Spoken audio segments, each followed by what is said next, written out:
ইছামতি নদীতে মৎস্যজীবীর জালে ধরা পড়ল বিশাল আকার চাকুল মাছ। বসিরহাট মহকুমার সুন্দরবনের ইছামতি নদীতে রোজকার দিনের মতো জাল পেতেছিলেন মৎস্যজীবী প্রদীপ হালদার। আজ সকালে জাল তুলতে গিয়ে দেখতে পায় বিশাল আকারের একটি মাছ। সঙ্গে সঙ্গে আশেপাশের লোকজনকে ডেকে উদ্ধার করে সেই মাছ। তারপর একটি ইঞ্জিন ভ্যানে করে নিয়ে আসে বাঁকড়া মৎস্য আড়তে। সেই মাছ দেখতে ভিড় জমে যায় বাজারে। ওই মাছটির ওজন 155 কেজি, যার বাজার মূল্য বিক্রি হয় 55,660 টাকা। প্রত্যন্ত সুন্দরবনে এই বিশাল আকারের চাকুল মাছ এর আগে কখনো দেখা মেলেনি। মাছ দেখে সাধারণ মানুষ উল্লাসিত। এই প্রথম বিশাল আকারের চাকুল মাছ ধরা পড়ল ইছামতি নদীতে। এই মাছ দেখার জন্য বাঁকড়া মৎস্য আড়তে ভিড় জমায় সাধারণ মানুষ।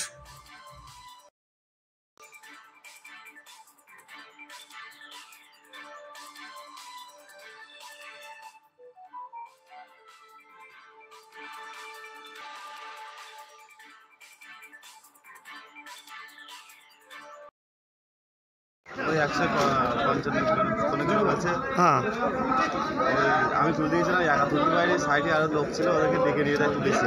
কি ভয় পেয়েছিলে? হ্যাঁ, ভয় পেয়েছিল। কত কিলো ওজন হবে এটা? ওই 155-53 কিলো। কোন নদী এটা? ওই তো ইছামতি। তারপর কোথায় নিয়ে এসছো এখন? এই আড়তে নিয়ে এসছি। কত টাকা দাম হবে এখন মিনিমাম? 55,000 টাকা মতো। এরকম আগে কোনোদিন পাওনি, তাই তো? বড় মাছ পাইনি। কিন্তু এই পেয়ে আনন্দ পেয়েছো?